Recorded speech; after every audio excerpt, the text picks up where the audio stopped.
Hi friends, welcome to Salem Sundari channel. இன்னைக்கு நம்ம பூண்டு மிளகு குழம்பு வைக்க போகிறோம். பூண்டு மிளகு குழம்பு. இப்போ அதுக்கு ஃபஸ்ட்டு தேவையான பொருள் என்னன்னு பார்த்துக்கலாங்களா?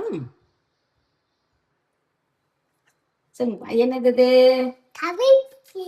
இங்கே காட்டுங்க, கேமரில் காட்டுற சொல்லிட்டு இங்கே இப்படி.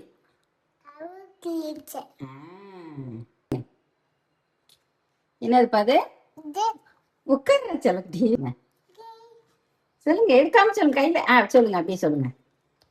என்னது என்னது என்னப்பா? கார்லிக்கா? ஒரு கப்பு, அதாவது கையில ஒரு பிடி பூண்டு.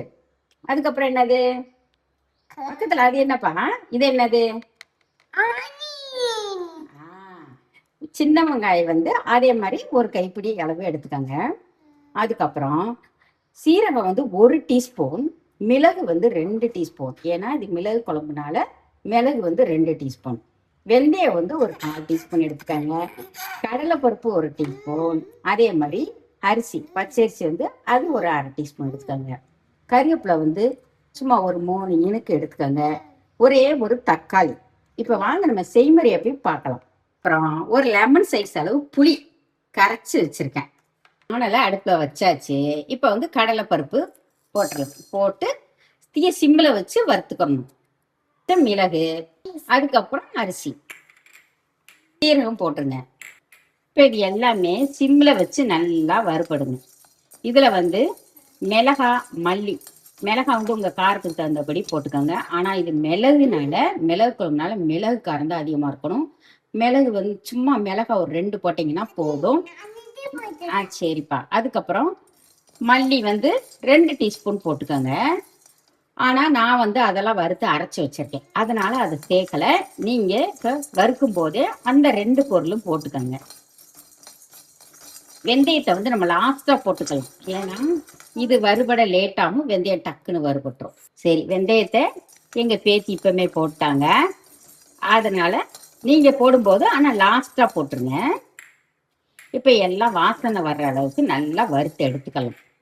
இந்த குழம்புக்கு இதுதான் நல்லா மனம், டேஸ்ட்டு எல்லாமே கொடுக்கும். ஏன்னா ஃப்ரெஷ்ஷாக வறுத்து போடுறோம் இல்லையா, அதனால நல்லா வாசனை வந்துருச்சு, நல்லா வறுபட்டுருச்சு. இப்போ தனியாக எடுத்து இதை ஆற வச்சு பவுடர் பண்ணி வச்சுக்கலாம். ஒரு பாத்திரத்தை அடுப்பில் வச்சுக்கோங்க.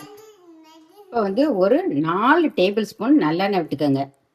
நல்லெண்ணெய், கடலெண்ணெய் எது வேணாலும் விடலாம்.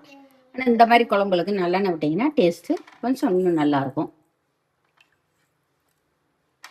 எண்ணெய் காயட்டும். இப்போ எண்ணெய் காஞ்சிருச்சு.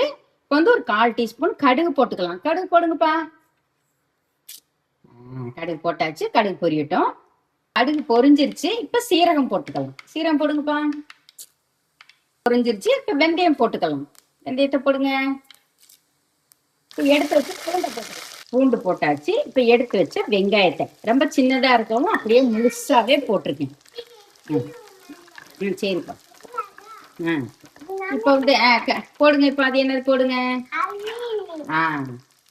கருவேப்பிலை ஒரு 3 இனுக்கு எடுத்து வச்சிருக்கு, அதையும் போட்டுருங்க. போட்டு இது நல்லா வறுபட்டு வரட்டாத செவந்து வரட்டும். போட்டு வதங்கிருச்சு. இப்போ ஒரே ஒரு தக்காளியை போட்டுக்கலாம். கொஞ்சம் கல் உப்பு போட்டுக்கலாம். இந்த தக்காளி சீக்கிரமா வதங்கிடும், நல்லா வதங்கிடும் தக்காளி.